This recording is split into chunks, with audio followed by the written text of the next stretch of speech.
installations solaires, photovoltaïques, pompes à chaleur, chez les particuliers, mais aussi dans la plupart des bâtiments, mais aussi en tant que vice-président du PNR du Vexin, puisque dans le Vexin,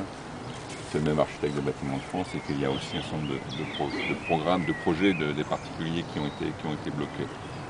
Mais aussi pour dire que, dans le fond, j'ai envie de dire à tout le monde, tenez bon, puisque malgré tout, dans le cadre du Grenelle notamment, il y a des discussions qui sont en cours et qu'il y a beaucoup de réflexions pour dire mais comment, dans le travail des architectes des bâtiments de France, intégrer la nécessité de développer les énergies renouvelables. Elle est nécessaire sur les bâtiments existants également, puisque 80% des logements qui existeront dans 20 ans, c'est des logements qui existent aujourd'hui, et que si on veut réduire les consommations d'énergie, c'est aussi dans le bâtiment existant. Par ailleurs, il y a, pour dire que les esprits évoluent un peu, la Fédération des parcs naturels régionaux a signé une convention avec le ministère de la Culture pour également faire progresser l'intégration des énergies renouvelables dans les parcs naturels régionaux. Donc on est ici dans un département qui est pratiquement un des plus fermés sur l'évolution.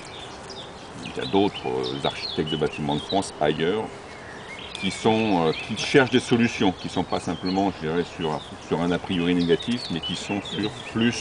sur vous avez un projet, on va vous conseiller sur comment l'intégrer dans votre patrimoine, et pas a priori non, sauf si vous le mettez dans la cave. Et donc pour dire aussi que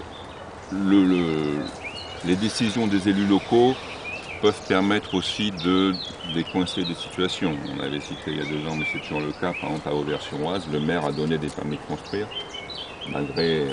l'avis des ABF. Et donc, plus il y aura une mobilisation aussi de l'ensemble des élus, d'autant plus important quand c'est un député, un maire député par ailleurs, plus aussi je dirais, le ministère de la Culture, parce qu'en définitive c'est bien lui qui décidera,